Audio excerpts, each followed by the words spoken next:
Thank you, Katja. So for those who might not know Katja, Katja is a lecturer in the Tech Management program here at Columbia School of Professional Studies, and I am Erwin De Leon. I'm also, I'm a lecturer also at SPS, but with a nonprofit management program.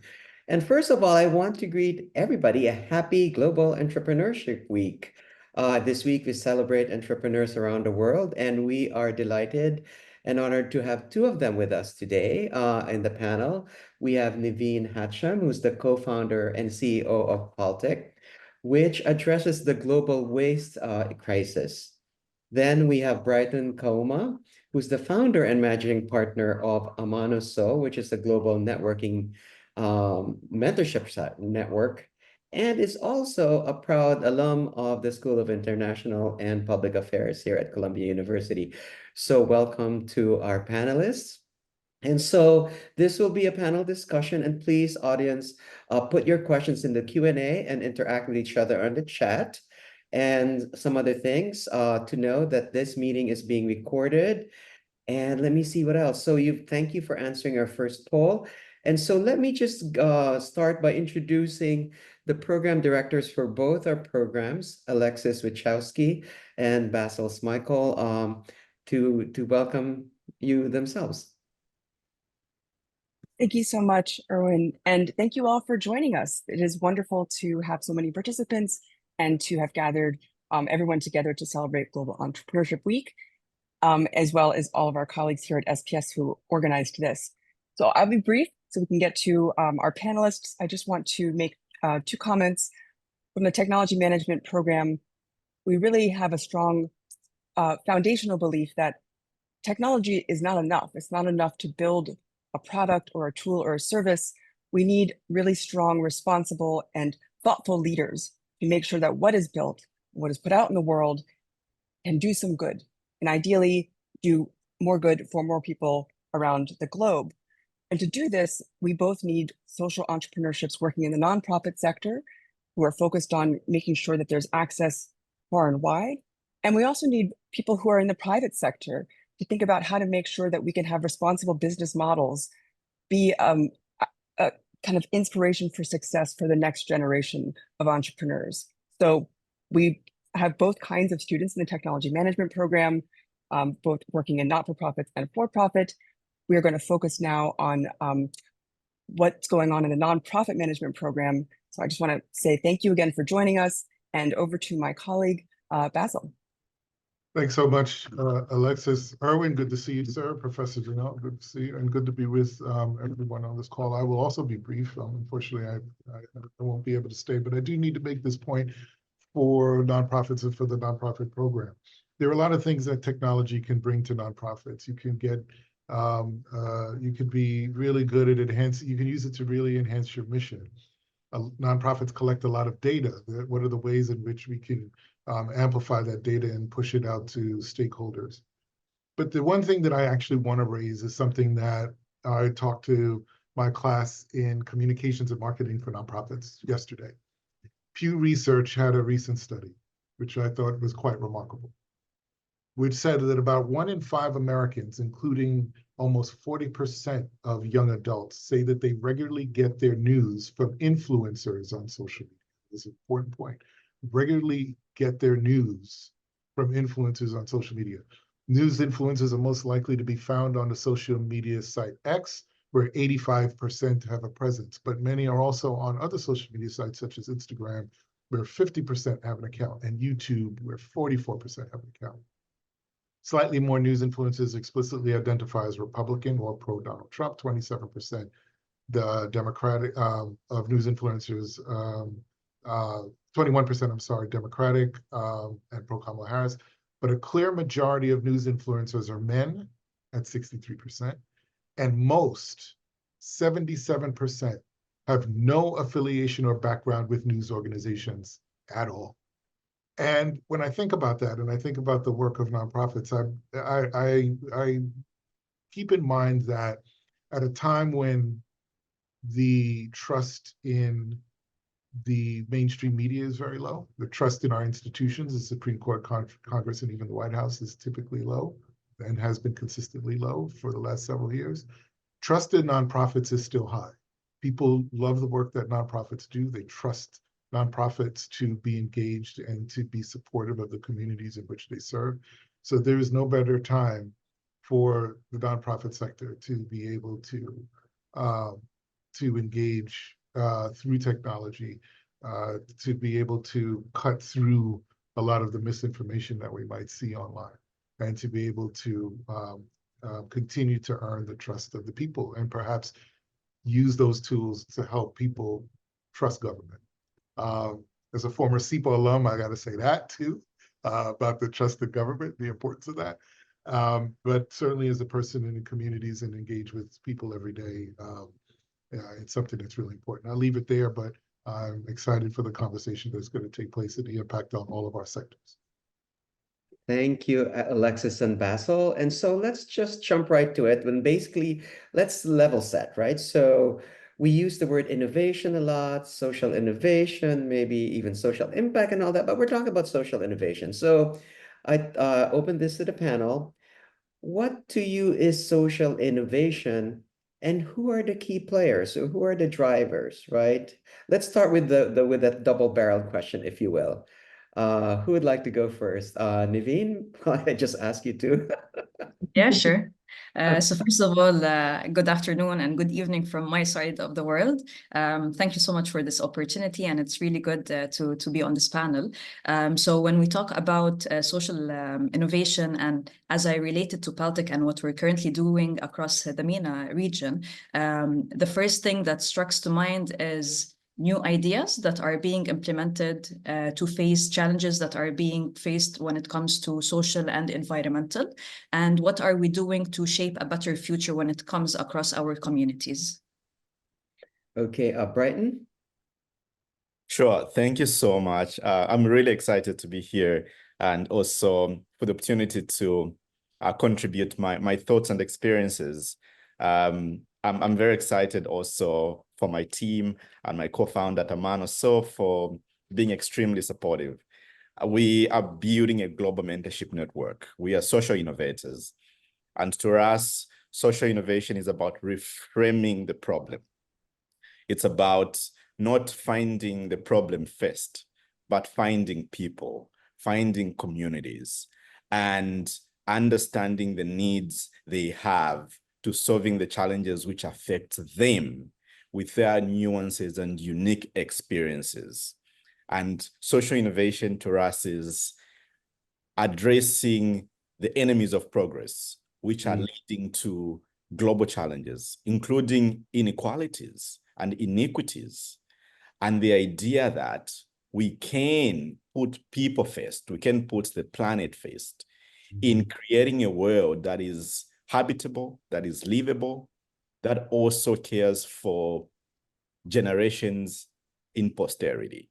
So social innovation to us is about people, it's about the planet, and it's about ending global inequality. Thank you, Brighton. And going to Katja, I'll sort of just maybe ask a bit more, right? So when we talk about people, Katja, who do you think are the key players, right? So who are these stakeholders, if you will, that would drive social innovation? Yeah, so the first player that comes to mind are social entrepreneurs. And we look at the scheme of entrepreneurship and who are entrepreneurs and who are social entrepreneurs, then let's look at the number. According to the UN, there are around 582 million entrepreneurs. And most of these entrepreneurs started a business because they want to drive change. Of course, they want to start a business to support themselves, support the community, and grow a business, from a local, sometimes to a global level. But driving change also means that, yes, there's the business interest, but also the social interest. And now we're talking about social entrepreneurs. Social entrepreneurs are entrepreneurs that specifically start a business with a social mission in mind. And those are estimated around 10 to 11 million at the moment, based on the Schwab Foundation. But that doesn't mean that the other that don't classify themselves as social entrepreneurs are not pursuing goals. And if you think about stakeholders, the creating an ecosystem to drive change as an entrepreneur is very important. And that includes also, like larger organizations, that includes government organizations, that includes investors who are, giving entrepreneurs the funds to grow, and also the communities, because the entrepreneurs, they build, the mission is based on community needs.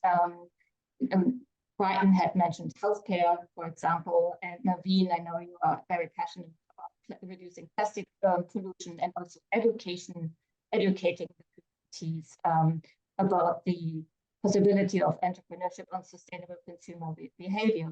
So having that ecosystem in place where the social entrepreneurs or entrepreneurs are in the middle, but have a network, an ecosystem, building an ecosystem that can help to drive the change.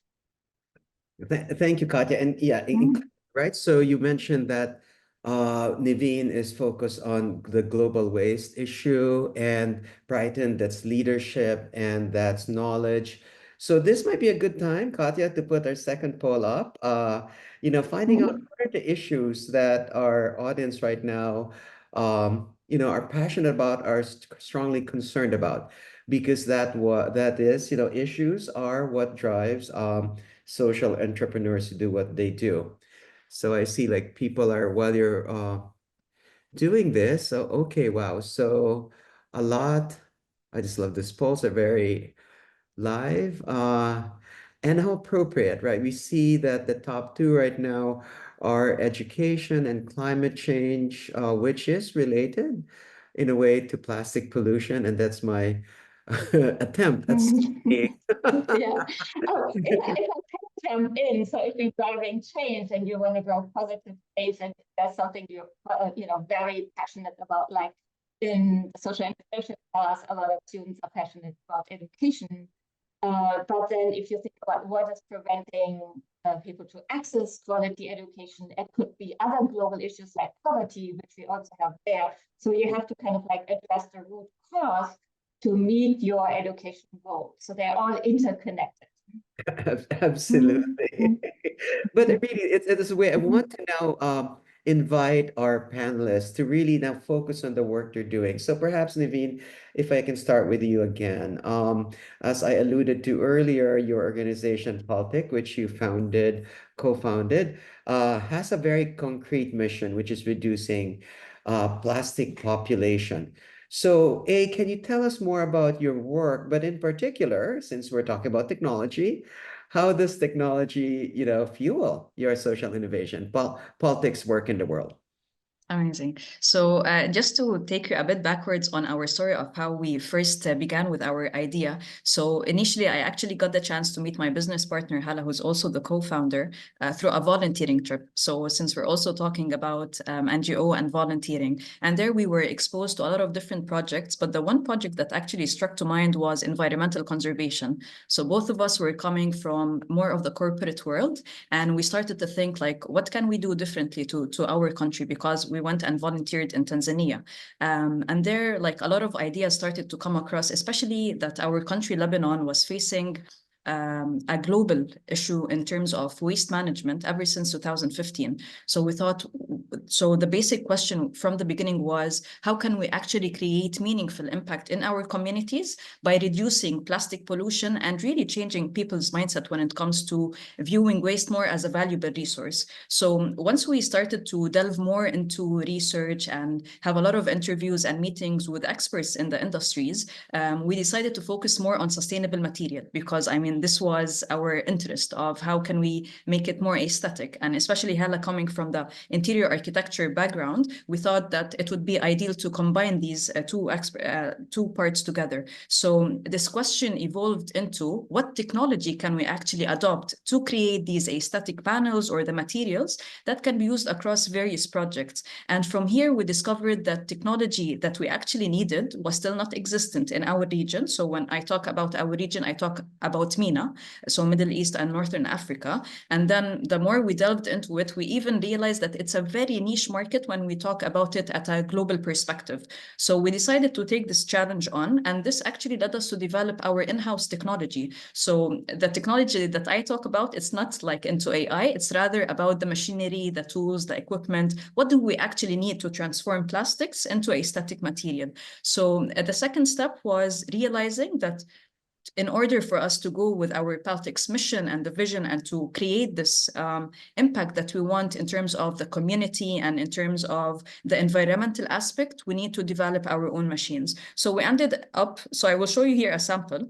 So the technology that we actually developed, it got us to transform plastics into a material. So this sustainable material can be used across different design aspects, if you want, applications in terms of furniture manufacturing, wall cladding. It can be used even as an art piece. So we have some customers who were just putting it as an art piece because it comes like a 1 square meter. So we have different designs, different thicknesses. So with the technology that we have, it actually enabled us to transform plastics into this material and have it as an alternative to the natural and the traditional resources that we have in market in terms of marble or even terrazzo. So when we talk about sustainability, we realize that in this aspect, we're helping to reduce plastic waste, we're helping to reduce carbon emission and really transfer people's mindset that it is time to take action, even when it comes to a corporate or a design aspect, because you're introducing an innovative solution.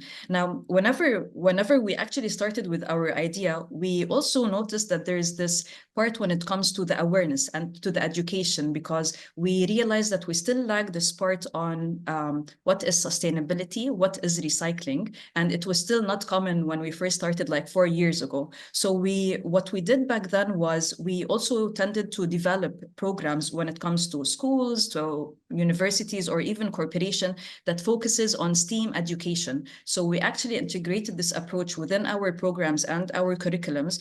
And the core here was technology as well. But when we talk about technology, it becomes more at the practical aspect, that how can we actually transform waste and how can we teach people on a daily basis in their lives to transform waste into functional products on a day-to-day basis. And we realized that this actual approach when it comes to the hands-on and tech-driven was more empowering and inspiring to individuals, because they're able to see like how can we actually create a certain product when it comes to plastic waste, or for example, to cardboard or to paper that we're using on a daily basis.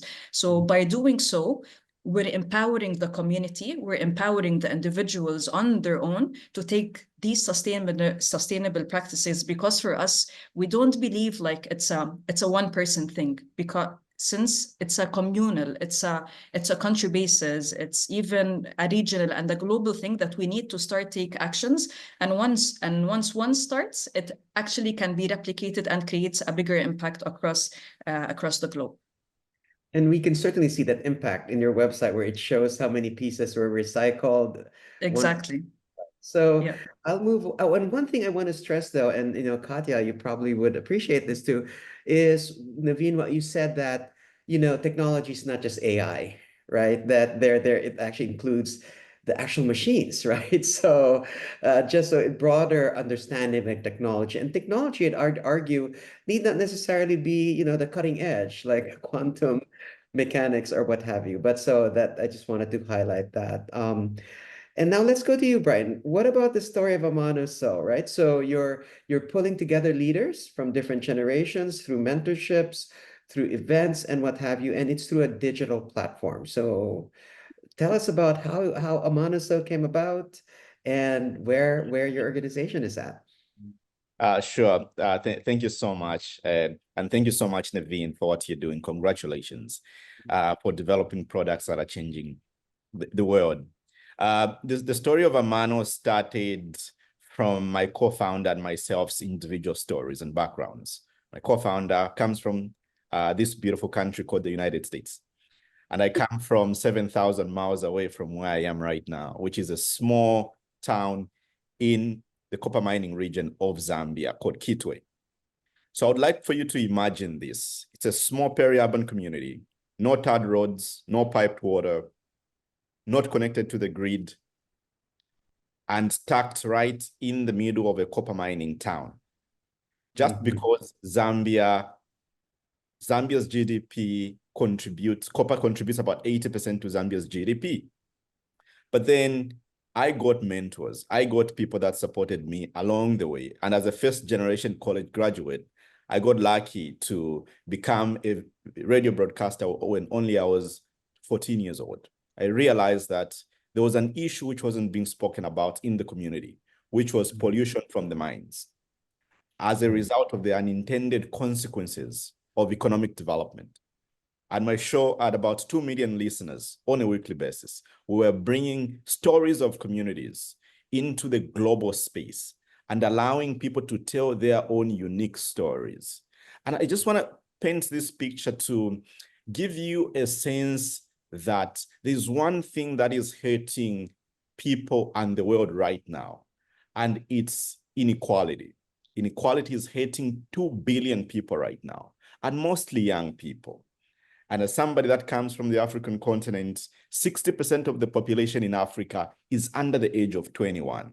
The continent is going to have the youngest population in 26 years, bigger than China and India. And these demographic dividends just remind us that we need to begin developing talent and giving young people the opportunities which they deserve. It's the reason why Frederick Douglass said that where justice is denied, where poverty is enforced, where ignorance prevails, and where any class is made to feel that society is in an organized conspiracy to oppress, to rob, and degrade them, neither persons nor property will be safe. And this just embodies the fact that if we develop the next generation of leaders, we can build a world that is equitable. So the story behind Amano was born after I left Colombia, SIPA, and went to work as Global Director for Youth Innovation at the UNSDSN. And then through this experience, there was that realization that while talent is evenly distributed, you can be from Zambia, or you can be from the United States, or you can be from the United Kingdom. Opportunities are not. And as long as we don't create this bridge between talent and access to opportunity, will continue, in the words of Frederick Douglass, to perpetuate these inequalities. So Amano was born in an attempt to solve this global problem of bringing together extremely talented leaders, senior executives, and bringing young people and betting on them very early. And we're speaking about early career, mid-career, who are very ambitious, and bringing them into what we call the Amano instrument. It's built through wisdom sharing, and we create mentor groups. These mentor groups are made up of young people. They are organized in groups of 8 to 10. They meet monthly for 90 minutes. Senior leaders come in to share their experiences. Young people bring in their challenges and opportunities. They discuss topics from imposter syndrome to change management. And at the same time, they find their own personal board of advisors. For example, we have senior leaders in the private sector, and we have senior leaders in the nonprofit sector that come together. But we also host events, including the Amano Forum at the United Nations. And we also, in addition to that, bring expert speakers, what we call Amano series. So last time we brought the CEO, the board member of Procter & Gamble to speak about our experience, having been in the nonprofit and working in private equity and what that meant.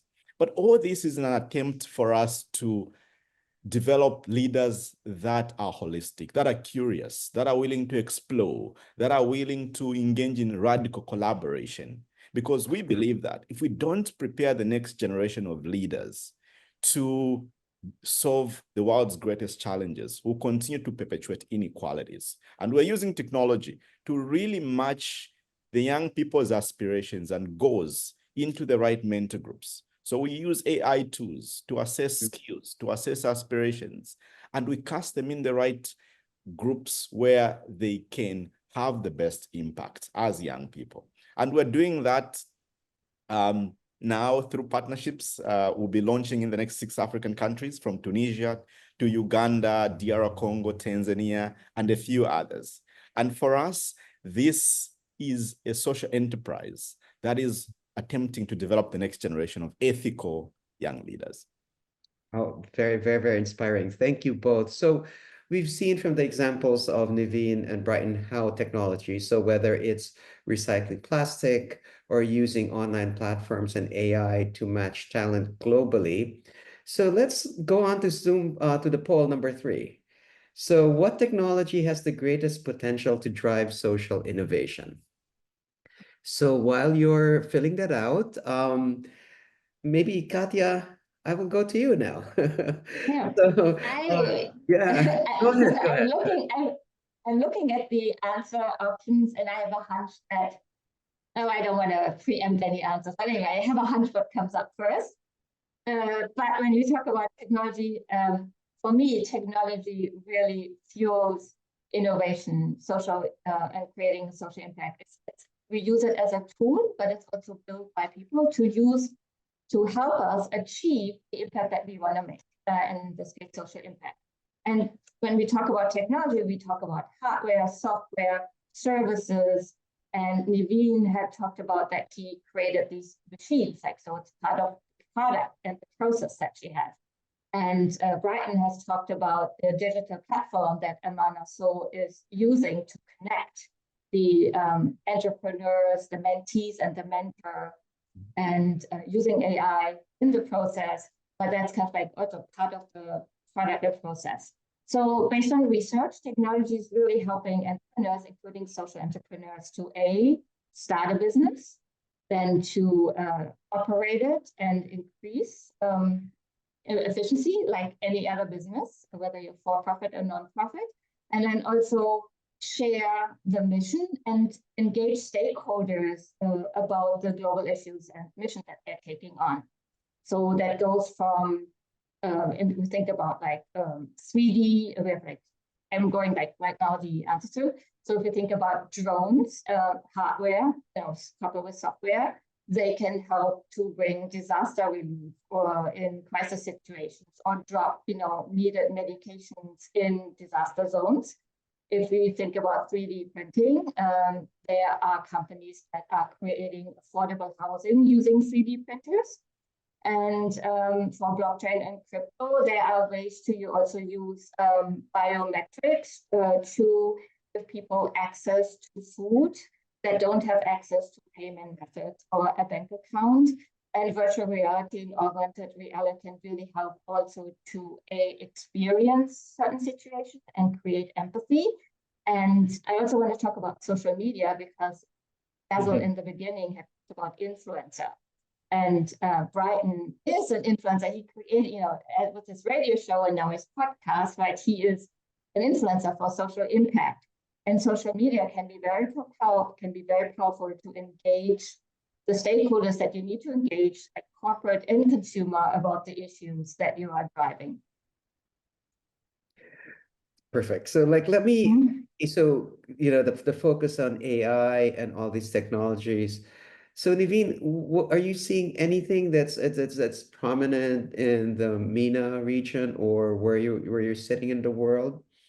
Yeah, so for the time being, when we're talking about our regional perspective, MENA region is still catching up actually on AI adoption, but the pace has been accelerating over the past year. So ever since the beginning of 2024, there has been this big shift on AI. And if we really focus more on the governmental and the private sector across the Gulf countries, we see that the United Arab Emirates and Saudi Arabia have been heavily investing in AI when it comes to their national strategies, and even in advancing their technologies and innovation.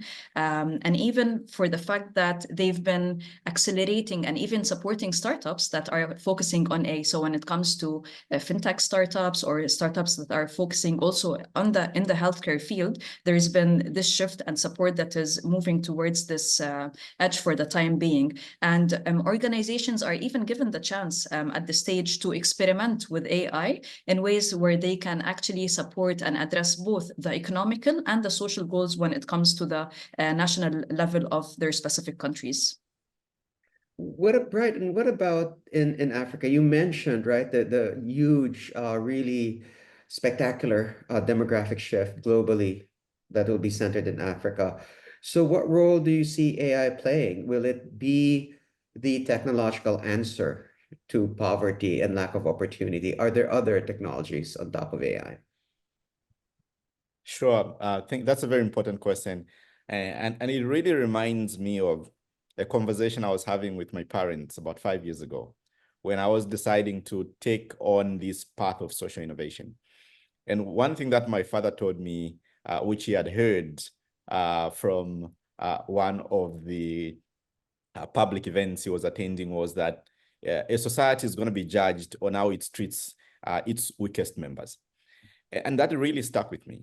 And in the context of using AI and technology, I'm seeing how innovators across the continent are using this mind frame of how do we leave no one behind by using technology for good.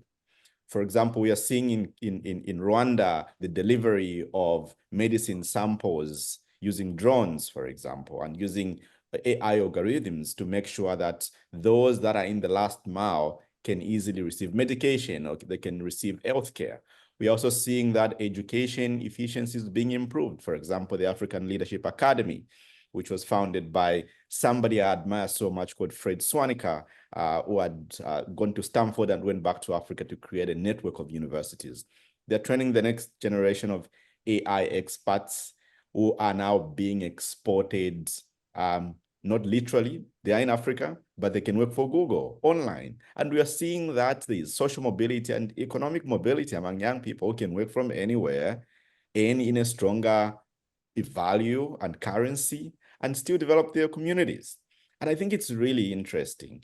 My co-founder comes from a technology background, having worked in IBM as a senior executive.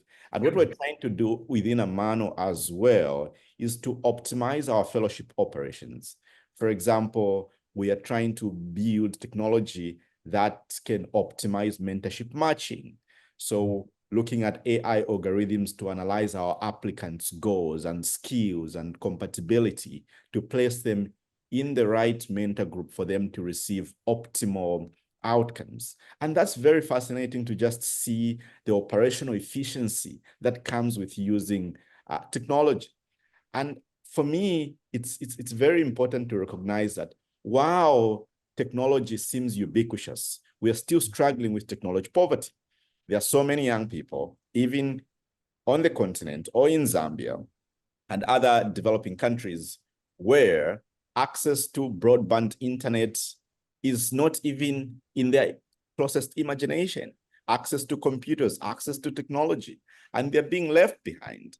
And if we don't create opportunities as social innovators to reach those who are left behind first, we'll continue to perpetuate inequalities in society. But I see a massive progress in how technology is being utilized. I went back to my former high school talking to students about careers, and I saw all of them tweeting and they were on Twitter, on TikTok, and I was like, wow, this is incredible. These are like young people that are coming from peri-urban communities but are now digitally connected, and they're now using technology to be able to talk about the things which they care the most about and connect with the world.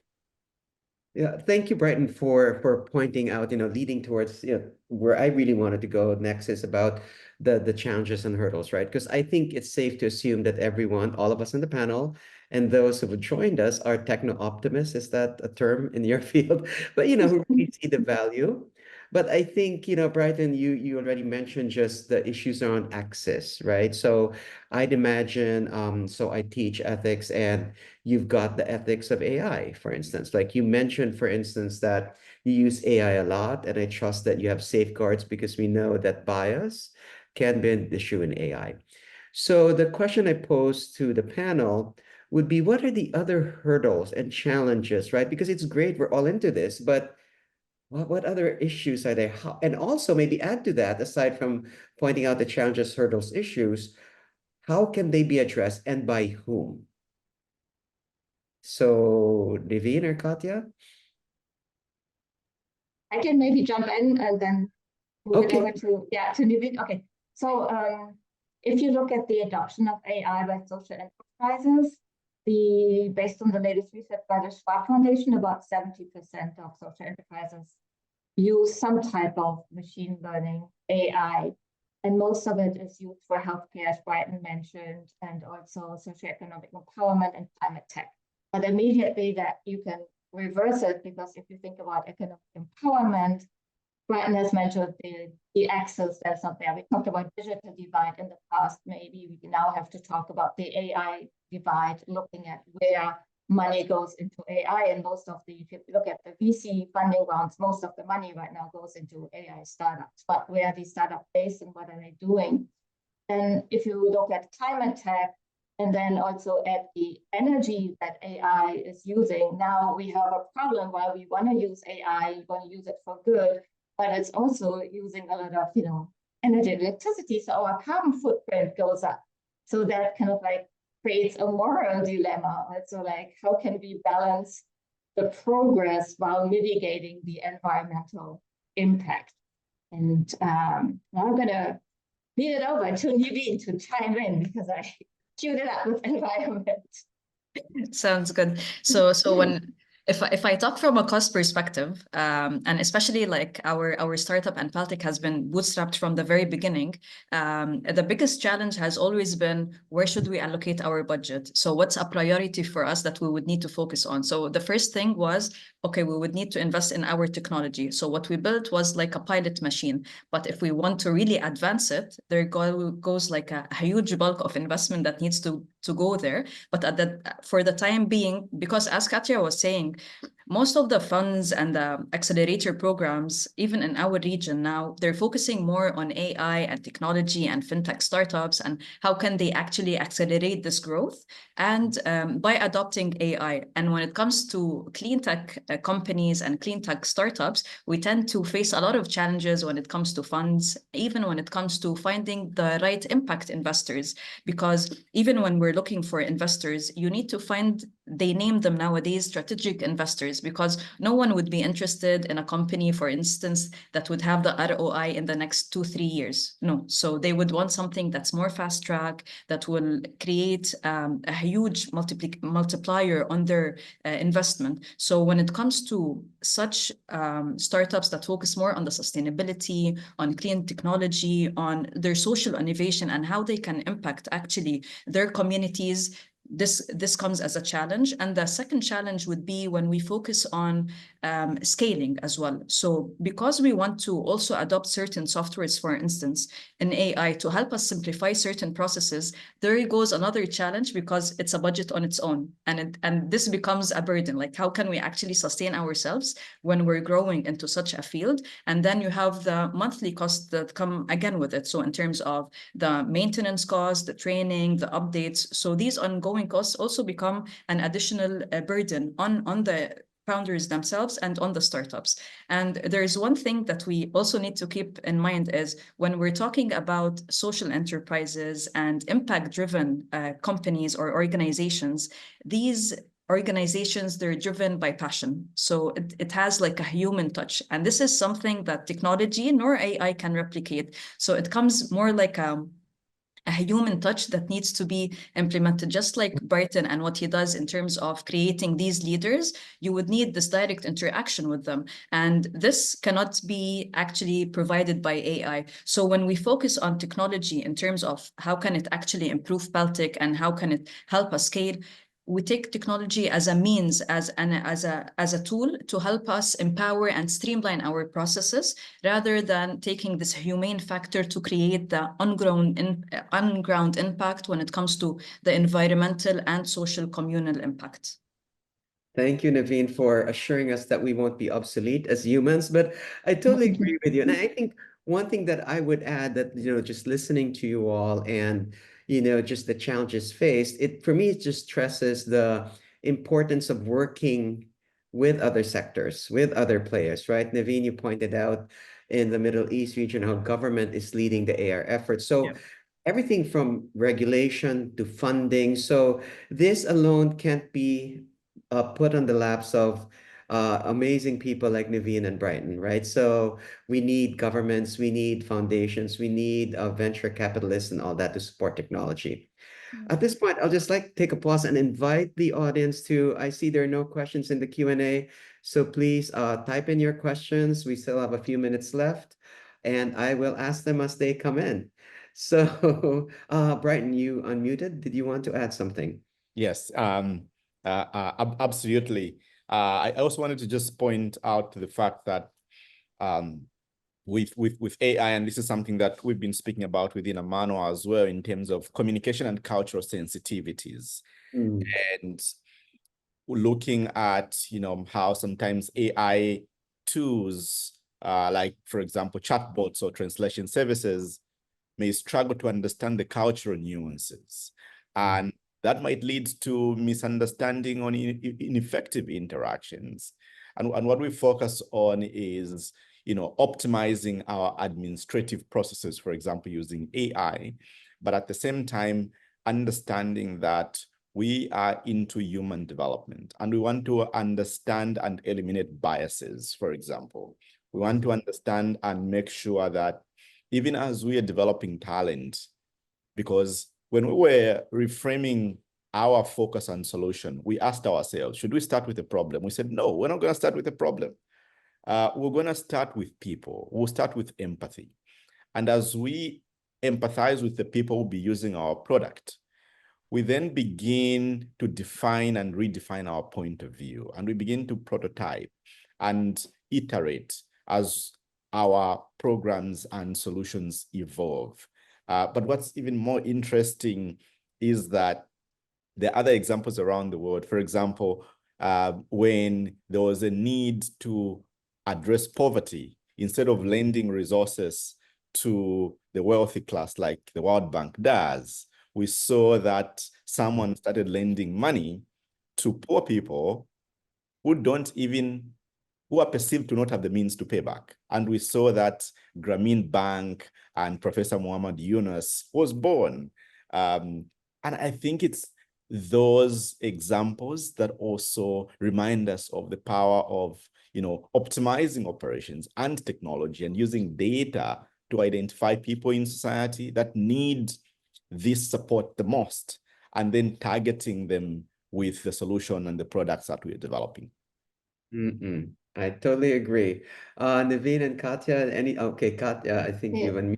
Yeah, I just saw also in the chat, there's a comment from Clara, and she mentioned AI policy, and that's a very important point, so that there are guardrails for technology and AI development in place from if you develop a product that is that lens, that looks at also the social opportunities or social impact, and also the environmental impact, so that it starts from product development to avoid bias and any negative, impact or mitigate that, to engaging with stakeholders and making sure, like, when how the product is used, that you also have a responsible usage of it, which leads me to responsible leadership and the points that Alexis was making earlier, that we believe that technology is a force for good. So I am a techno optimist, as you said.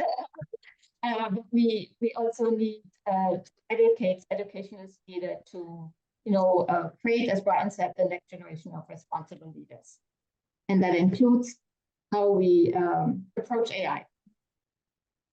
Great, thank you. I was looking, we have a couple of questions and I'll just bring them in, right? So the first one is from, okay, thank you. They're all coming in, wonderful.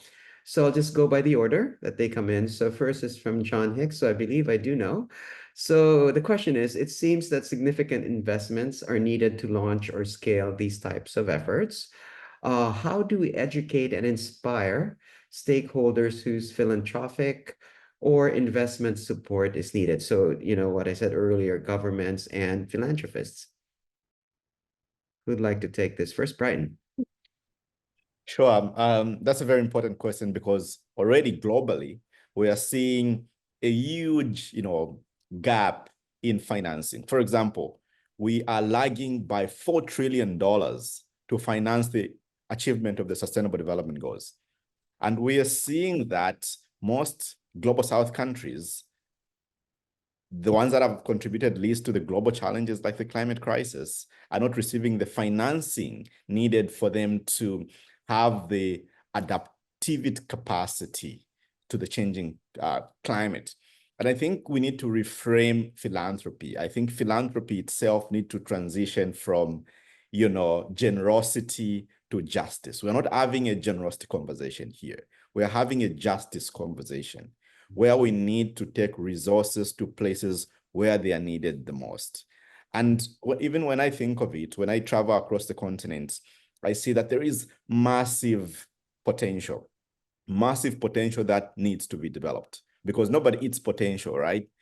That potential needs to be refined and developed, and human beings need to be holistically developed. And I think resources from, specifically speaking about, the Western countries, development assistance that is going towards developing countries need to also factor in the idea that social innovations continue to lack the resources they need for them to scale.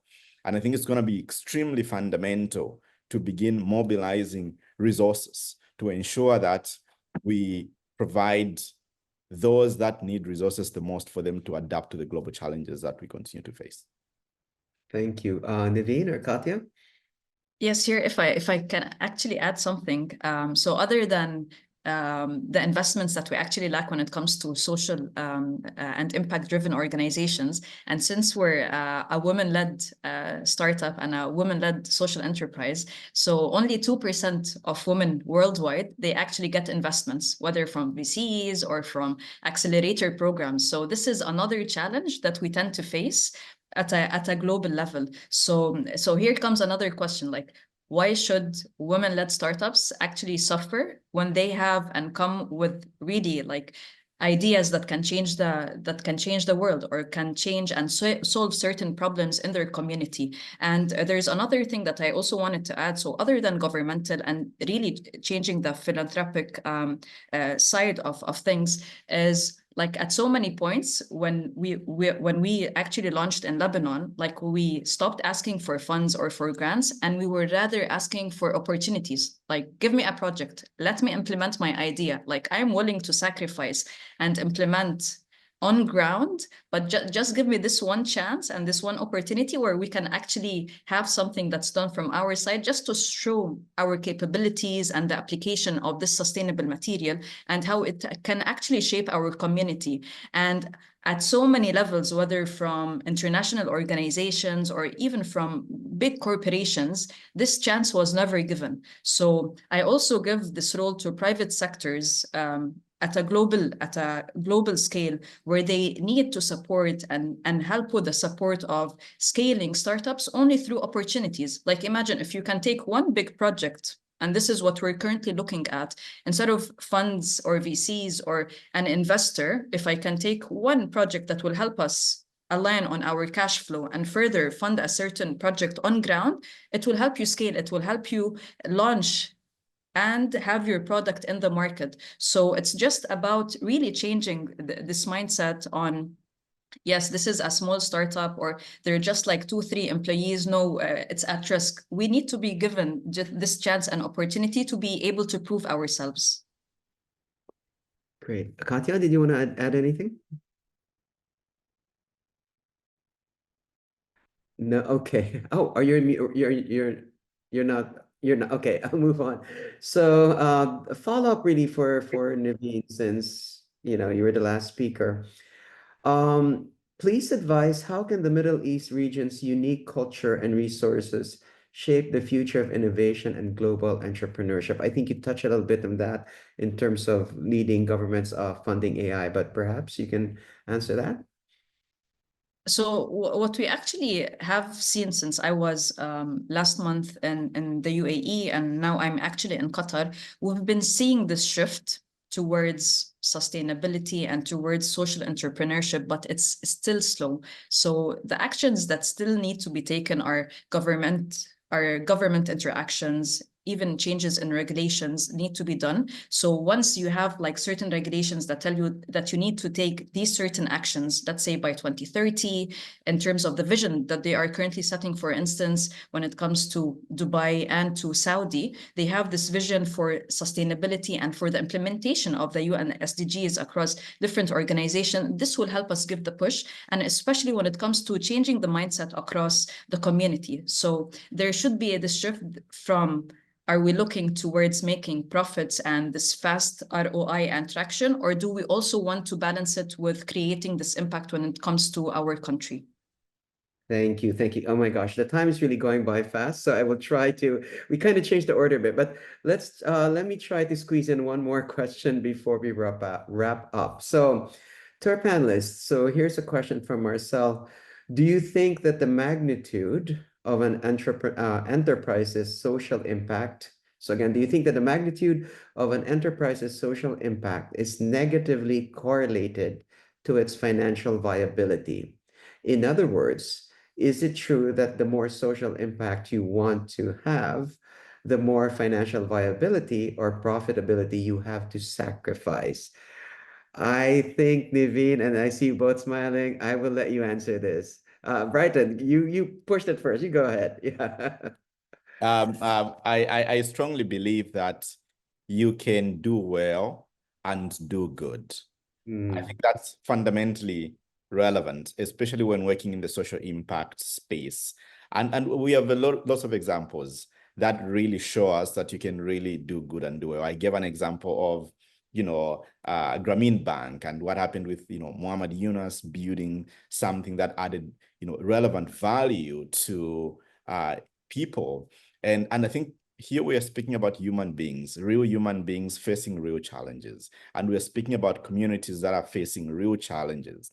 And there's this conspiracy around, social enterprises compromising on the economic value. When we're building Amano, we told ourselves that we're going to be a social enterprise. We want to be self-sustaining. We believe that, sustainability financially is important, but communities are also important. The planet is also important. The air we breathe is also important. All these elements that sustain human life are critical, and they cannot be sacrificed for anything. We're a membership-driven organization, and we're very happy to partner with larger institutions like the World Wildlife Fund to launch a mentorship cohort in 2025. We have a unit price for every member that comes into our organization, and that helps sustain our operations and pay our payroll. And those are things which are really fundamental. We're inspired by other networks like Chief, for example, a women's executive women network, and Young Presidents Organization, which has been running for decades and empowering senior CEOs. But what we saw for us was this gap in terms of access, because those that possess privilege tend to be invisible about its existence, and we realize that it's important for us to bridge this talent access gap by democratizing access to opportunities. And we're doing that as a social enterprise and as a business, and we're reaching out to partners. Right now, we're on the highway road of speaking to partners, different stakeholders that would want to work with us. Thank you, Brighton. And before I actually hand it to Nivine for our team at the back, if you could gear up the Zoom poll question number 5, because we're about to wrap up. So Nivine, would you like to add to what Brighton had said? I think Brighton stated everything from our side, because also for us, when it comes to our long-term strategy, it's just about finding the right balance. You are creating impact, yet you still need to sustain your organization, because you're not an NGO after all. You would need to sustain yourself. You need to build your own team, sustain them, and even scale up, because even when it comes to our long-term vision in terms of growth, it's about advancement. It's about growing bigger. It's about having different facilities across the different MENA region to be able to replicate the impact that is being driven. So here it's just about finding the right balance between all the different factors and how we can actually just get the minor support from communities and from like-minded individuals to continue on our development.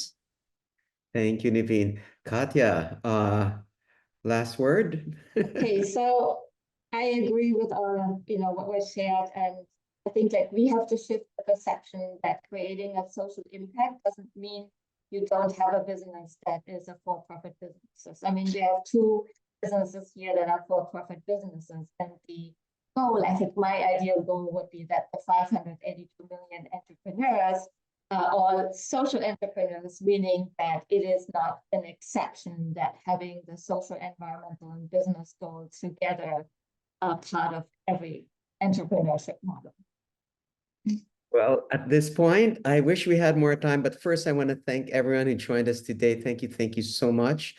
Thank you to the program teams, the nonprofit management program team, the technology management team, the events team at SPS, and of course, our dear panelists. Thank you so much.